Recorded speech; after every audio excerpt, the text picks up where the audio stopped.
Ora, Mbak. Niki asmane Mbak sinten? Mbak Desi. Oh, Mbak Desi. Tesih sekolah ana mboten? Terus Kelas pinten? kuwi kelas kali. 2 SMP. Di SMK. Oh, SMK. SMA pundi, Mbak? Kuwi SMK Kalenggodian. Godiane berarti riko nggih. Itu nggih, Sleman. Tebih berarti, Mbak ya. Nggih lumayan. Oh, griyane pundi sih? Kuwi Sembung. Sembung niki dari riki pundi, Mbak? Mangke niku ke kanan terus enten pertigaan mangke ke kiri. Berarti cerak sendang-sendang ya, Mbak? Nggih. Oh. Ini soal ini seneng sendang-sendang, Mbak. Cari sendang-sendang. Nek mboten nanti sejarah ini gitu, Mbak. Derek mboten ngeres iku. Oh. Nggih, matur nuwun, Mbak ya. Nggih, sama-sama. Nah, assalamualaikum warahmatullahi wabarakatuh. Ketemu lagi dengan TV Lebaran, TV-nya orang yang butuh hiburan. Kali ini seperti biasanya kita akan melaksanakan salah satu ekspedisi hiburan dari TV Lebaran, yaitu ekspedisi alam. Dengan cara kita mengunjungi tempat-tempat yang menarik atau tempat-tempat yang bikin terkesan bagi TV Lebaran. Kali ini kita akan menuju ke Desa Triwidadi, Pajangan, Bantul, Yogyakarta. Di sana kita akan mengunjungi sebuah tempat yang bernama Sendang Angin-Angin. Lokasinya tepatnya di Pedukuhan Guwo ya. Lengkapnya di Desa Triwidadi, Pajangan, Bantul. Konon sendang ini sudah ada sejak zaman Mataram, Panembahan Senopati. Sejarah dari tempat ini konon dimulai di saat kondisi pedukuhan goa yang gersang dan tandus. Warganya hidup dalam keadaan susah air ya. Jadi untuk mendapatkan air itu sangat susah gitu. Lalu datanglah seorang wali Allah yang sedang melaksanakan misi untuk menyebarkan agama Islam di daerah ini ya. Disitulah warga kemudian menumpahkan keluh kesah tentang kesusahan-kesusahan mereka. Di antaranya yaitu susahnya untuk mendapatkan air. Singkat cerita, wali tersebut menancapkan tongkatnya ke dalam tanah dan jadilah Sendang Angin-Angin sebagai penolong warga setempat yang dahulu kala sedang kesulitan dalam pengadaan air. Nah, inilah teman-teman, saya sudah sampai di lokasi yaitu Sendang Angin-Angin ya. Penamaan Sendang Angin-Angin ini konon diberi nama oleh putri dari Panembahan Senopati yaitu Roro Pembayun di saat beliau dalam perjalanan misi ke Kademangan Mangir. Nah, mari teman-teman bersama-sama kita ekspedisi lokasi ini. Dan di lokasi ini nih sebenarnya TV Lebaran juga bahagia ya, seneng ya. Karena cerita Jaka Tarub dan Dewi Nawang Wulan itu kok kayaknya terjadi pada saat saya mengunjungi sendang ini ya. Kalau kemarin kita di Sendang Kamulyan di Kulon Progo itu mengisahkan sebuah cerita tentang Jaka Tarub dan Dewi Nawang Wulan, di mana Jaka Tarub seorang perjaka yang punya keinginan untuk mencari seorang pendamping hidup. Singkat cerita, si Jaka Tarub mendapatkan atau melihat para bidadari-bidadari mandi di Sendang Kamulyan. Pada saat itulah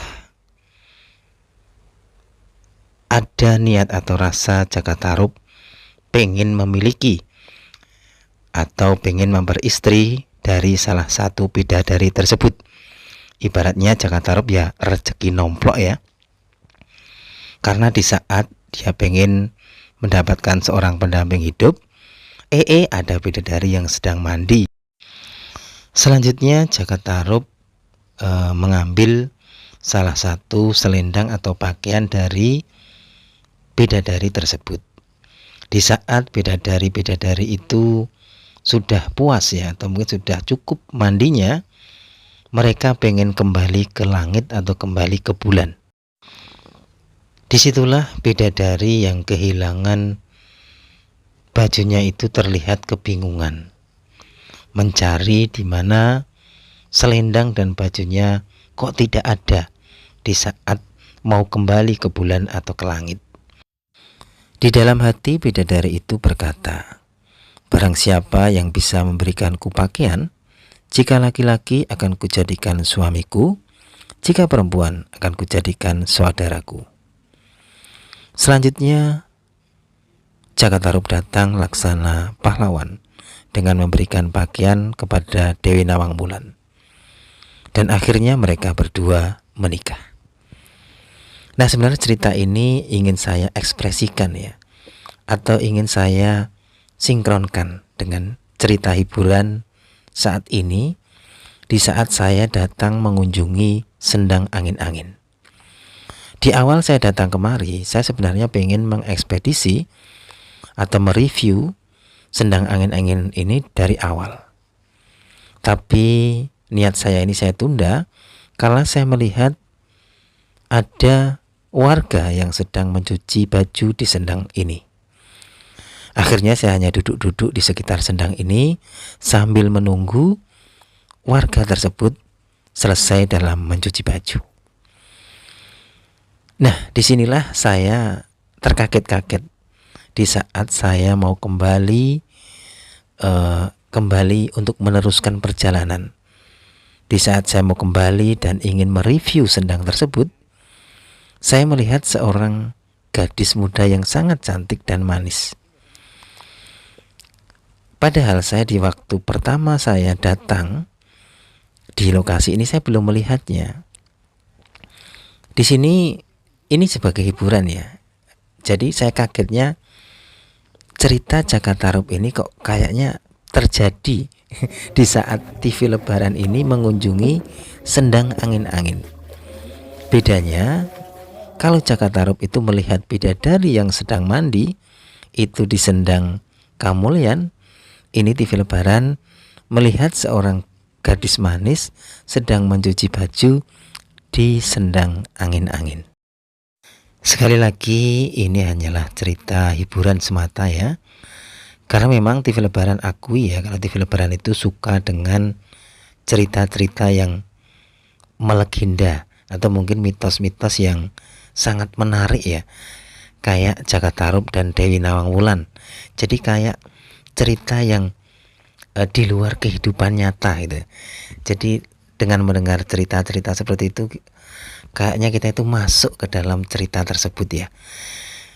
Maka dari itu, di saat TV Lebaran itu balik dari lokasi ini, saya kok terniang-niang kayak, loh, kok cerita saya ini kayak mirip ya dengan cerita Jakatarup dan Dewi Nawang Wulan ya.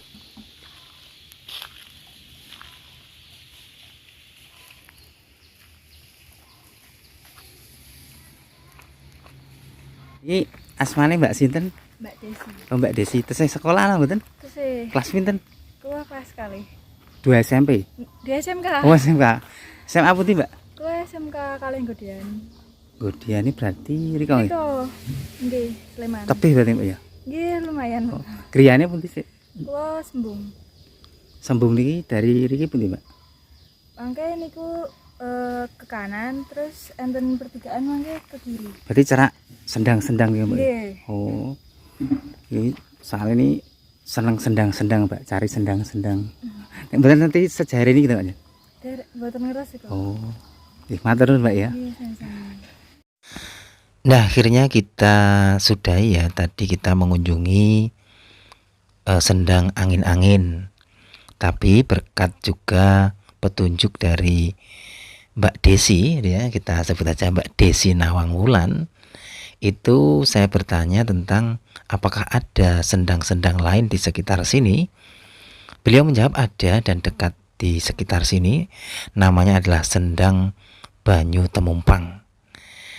Nah, inilah teman-teman lokasi dari Sendang Banyu Temumpang yang lokasinya tidak jauh dari Sendang Angin-Angin, di mana tadi saya sudah ketemu dengan Mbak Desi ya, dan keluarganya tadi yang sedang mencuci baju di Sendang Angin-Angin. Berkat beliau saya mengetahui lokasi ini. Dan betapa kagetnya, ternyata lokasi ini bukan lokasi sembarangan ya teman-teman. Ternyata ada alur sejarahnya. Nah ini teman-teman ya, saya sudah sampai di sini.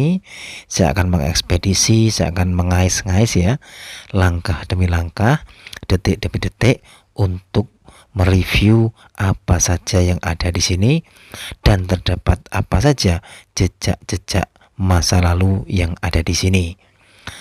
Dan setelah saya membaca papan dari petunjuk ya, tapi papan pengumuman gitu ya, pengumuman tentang sejarah yang ada di lokasi ini, ternyata saya pun ikut kaget ya teman-teman. Ternyata lokasi ini adalah lokasi bekas pesanggrahan dari Sultan Hamengkubuwono yang kedua. Memang Sultan Hamengkubuwono yang kedua ini terkenal dengan banyaknya pesanggrahan-pesanggrahan yang telah dibuatnya. Dan kita pernah mengunjungi salah satu pesanggrahan yang dibuatnya, konon dibuat oleh beliau, yaitu pesanggrahan yang ada dekat dengan pantai Parangtritis ya. Nah ini teman-teman, saya akan mengekspedisi lokasi ini.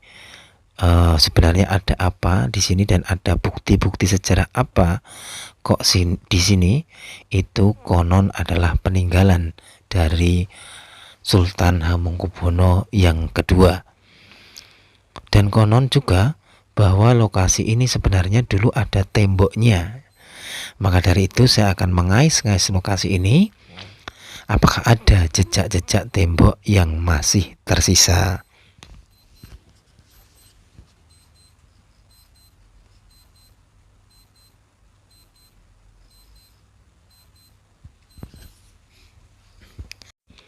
Oh ya, tadi pesanggrahan yang berada di dekat pantai Parangtritis itu namanya adalah pesanggrahan Gembirawati.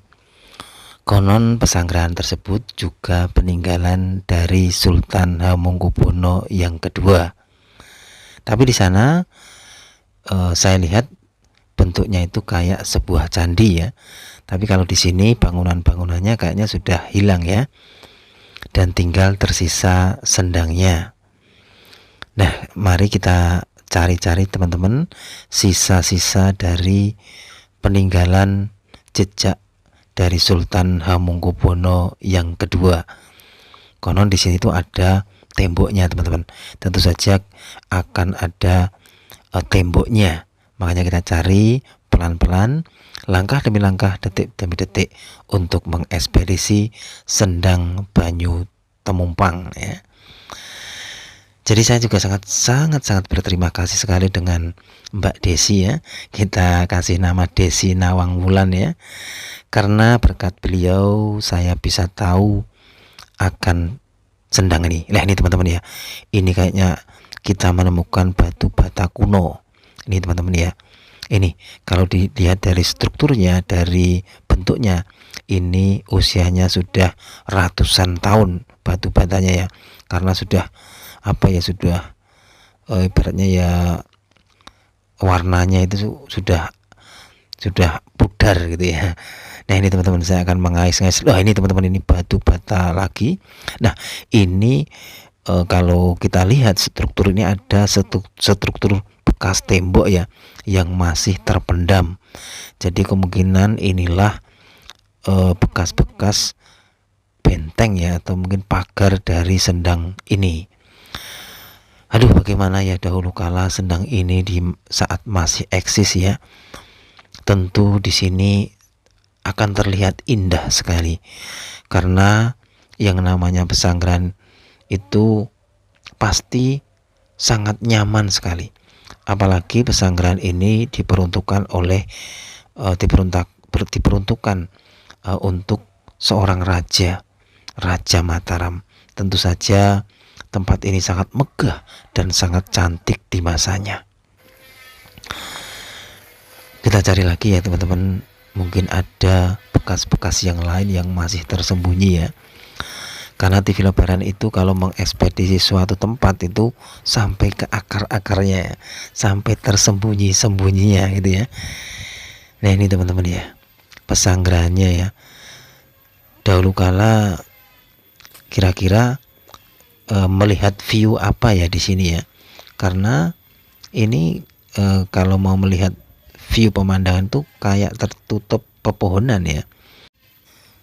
Nah, kita lanjut lagi ya ekspedisi kita kali ini. Kita mencari jejak-jejak masa lalu yang ada di sini ya teman-teman ya, yaitu Sendang Banyu Temumpang, peninggalan Sultan Hamengkubuwono yang kedua. Wah, lah ini teman-teman, ini menurut TV Lebaran, inilah benda kuno yang masih tersisa ya. Karena kalau kita lihat dari strukturnya, dari bahannya, dari coraknya, ini batu ini sudah lama usianya ya. Usianya mungkin sudah ratusan tahun ya.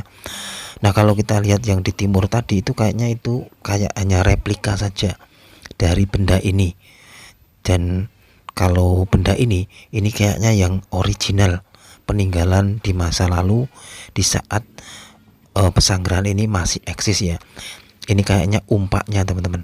Ini umpaknya yang di bawah, paling bawah itu umpak untuk menaruh tiang. Dan kalau yang atas itu kayaknya ornamen-ornamen dari pesanggrahan ini. Karena pesanggrahan itu kan ibaratnya kayak taman ya. Jadi ya kayak sebuah hotel juga. Jadi dipakai oleh para sultan itu untuk ya ibaratnya untuk bisa semedi, bisa refreshing, bisa kumpul keluarga, bisa jadi kayak tempat singgah sementara dalam di saat perjalanan gitu ya. Nah inilah teman-teman Sendang Banyu Temumpang, kondisinya seperti ini teman-teman. Saya sangat berterima kasih sekali kepada Mbak Desi ya, kita kasih nama panjang Desi Nawangwulan. Karena berkat beliau saya bisa menemukan sendang ini, dan saya betul-betul tidak mengira akan ketemu sendang ini, sendang yang ada cerita sejarahnya, apalagi berkaitan dengan Mataram. Ya itu aja ya teman-teman laporan dari TV Lebaran kali ini, di mana kita sudah mengunjungi dua sendang, namanya Sendang Angin-Angin dan Sendang Banyu Temumpang. Mohon maaf juga seandainya dalam liputan ini TV Lebaran ada salah ucap atau salah kata. Mohon maaf sebesar-besarnya. Wassalamualaikum warahmatullahi wabarakatuh.